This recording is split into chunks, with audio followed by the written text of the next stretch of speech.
So my wife will tell you that I'm not an emotional person. In fact, when the two of us are alone at home, she sometimes calls me Mr. Spock, as a signal that I need to try harder to connect with human feelings. So tonight, I don't have to work at making that connection. I am feeling three distinct emotions. The first is gratitude to the Arthur Page Center, to colleagues and mentors who have taught me countless lessons over a long career, to my supportive teammates at Gagan McDonald, and to Page Center founders Ed Block, Jack Coton, and Larry Foster. Gentlemen I knew, although I wish I'd had time to know them better. And as always, I'm most grateful to my wife, Teresa, who has made me a better person, a better human. The second emotion I'm feeling is dismay.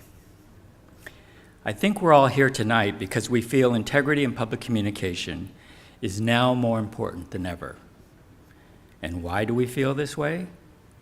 Because things are heading in the wrong direction.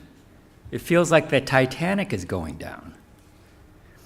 The people in this room don't need me to tell them the many reasons integrity and trust are withering in the public's view of leaders and institutions.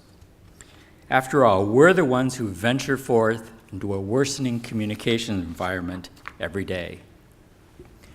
We all see that in the absence of trust and integrity, cynicism, opportunism, greed, and abuse of power flourish. We watch with sinking hearts as cynical people manipulate the system to achieve positions of power, only to lead their followers, constituencies, or flocks down the wrong path. We are disheartened as civil discourse becomes impossible. These are the characteristics of a failed state. With this disturbing situation in mind, I thought hard about what I'd say tonight. I asked myself a lot of questions. Among them was, who conducts public communication? The answer, I think, is changing rapidly. People like those of us in this room used to be part of a rather closed network of large companies, government bodies, PR agencies, and the news media. Among us, we had a near monopoly on words in the public space. Without our involvement, no average citizen, even some powerful ones, could make a dent on the public's consciousness. That time is over. Anyone with a cell phone can potentially reach billions, starting a public discussion or even a movement. Anyone can promote their story and version of the truth, which they do, making it harder and harder to sort fact from fiction. And what manages to reach most of us through a maelstrom of words and images is negative, biased, and sensationalized. You'd never know that most people are normal, honest, and good, that most companies and institutions function as they are intended, that they try to obey the law and do their best. It's a sad observation that today, when people, organizations, and institutions say something in public, everyone instinctively awaits the accusation or revelation that the statement was misleading or inaccurate. Skepticism and cynicism toward communication have become second nature to most listeners. This leads them to assume disparities between what leaders say and what they actually do, between the values they express and the values, or lack of values, revealed by their action. So what the heck can we do about this? Past recipients of this award have cited the Page principles in their remarks, and I thought I'd follow their example, but with a more narrow focus. I'm going to refer to just one of the Page principles: prove it with action. Please note that the principle was not prove it with words, nor does it say prove it with press releases, tweets, advertisements, op-eds, photo ops, full-page ads, blogger exclusives, and everything else in our bag of tricks. It is prove it with action.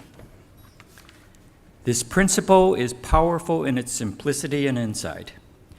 It is especially relevant to our current predicament because integrity is mostly a matter of acting consistent with your values or fulfilling your promises. Today, a significant portion of our population believes that their government and big business no longer operate according to a set of values, especially fairness, honesty, and integrity. They feel their politicians and other kinds of leaders have not lived up to their promises. They think the news media is biased.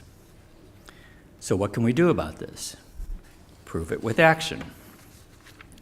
It is not enough for those of us in this room to try to get our CEOs and chairmen, our clients, and other kinds of leaders to simply say the right things or to get out the perfect soundbite. It is not enough to get all the facts right. It's not even enough to be completely truthful, because all of this could reside solely in the world of words, and words are no longer enough.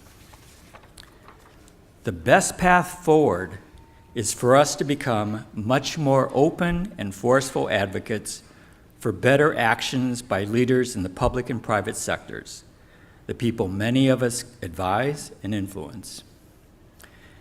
This requires us taking on the uncomfortable role of conscience of the company, the naysayer, the wet blanket.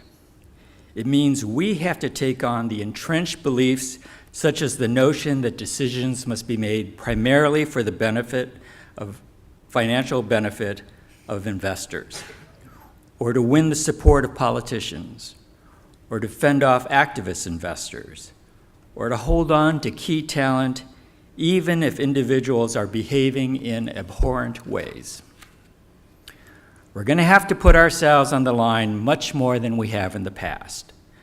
We've got to talk about uncomfortable, preachy things like ethics, fairness, trust, and integrity with people who can influence our compensation and our careers.